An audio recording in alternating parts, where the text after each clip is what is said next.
Fiðlung. Já. Hvað það? Hvað það? Það rosalega skemmtilegt sem að byrjaði hérna síðasta vetur og verður aftur núna.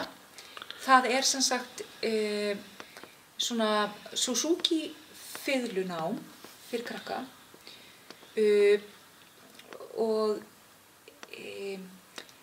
það náttúrulega ákveðin svona heimspeki í kringum það allt saman, Suzuki, en það sem sagt svona móðumálsaðferðin við að læra og þannig að foreldrarnir eru með og Lindakirkja keypti nokkra fiðlur og foreldrar geta leigt þær og komið hérna einu sinni í viku og það byrjar á því að foreldrarnir læra undirstöðuatriði í fiðlu og síðan koma krakkarnir með þeim í tíma og hver tími byrja líka með bæn og þau heyra biblíusögu og syngja eitthvað og já, þannig að þau eru hérna að læra á fiðlu. Það eru 2 mjög góðir fiðlukennarar sem hafa verið með í þessu og svona umsjónarmaður sem með þetta líka.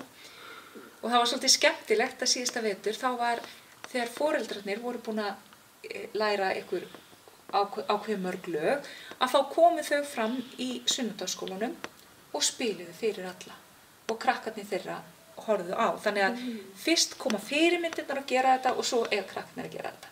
Og það var náttúrulega svona pínu ögrun fyrir foreldrana að standa upp fyrir framan allan sunnudagsskólan og spila á fiðlu. En þau stóðu svo frábærlega vel. Og þetta var mjög skemmtilegt svona krydd í starfið. Fiðlung. Já. Okay. Og við fyrir svo í skiptingu á barnastarfinu, 69 og allt það. En þið erum þessu fjölmennan sunnudagsskóla og þið skiptið honum oft í 2, yngri og eldri. Já. Hvað gera þá eldri börnin? 6-9 ára byrja inni með öllum hinum. Svo svona ákveðnum punkti það fyrir svolítið eftir hvernig bara dagskráin raðast niður hjá okkur, hvenær við tökum þau fram eða hvort við tökum þau fram.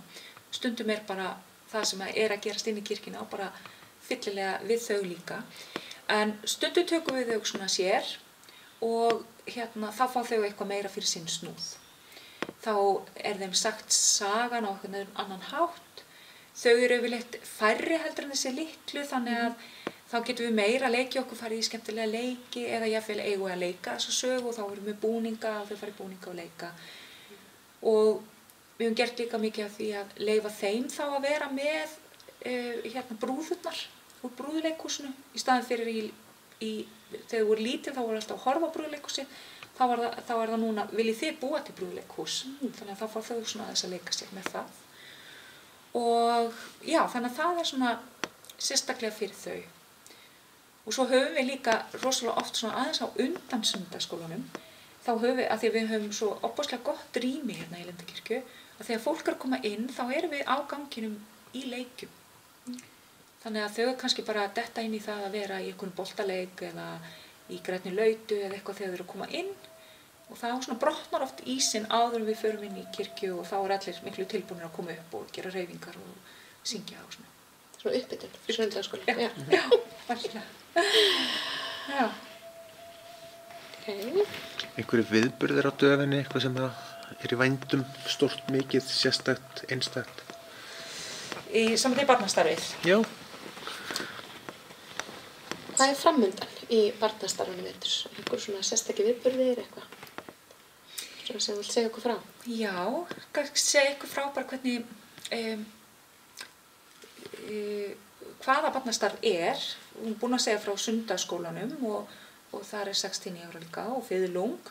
Svo líka, það eru krílasálmar hérna alltaf, svona námskeið fyrir foreldra sem eru með unga börn. Og það bara rosalega mikið gert út á upplifun fyrir krakkana. Náttúrulega algjörlega þeirra þroskastigi, þannig að það bara, þessi skynjun, bara að finna loftið á sér með eitthvað svona, dúk sem að sveiflast yfir þau og meðan verið að syngja fallega sálma og svona einhver lítið hljóðfæri og foreldrarnir ganga með þau og dansa með þau og syngja sálma og svona. Og já, það mjög skemmtilegt. Og svo Krílasálmar. Krílasálmar, já, þetta í fleiri kirkjum held ég líka. og svo fjölgreindarstarfið, það fyrir stráka á ákveðnum aldri, ég man það ekki alveg.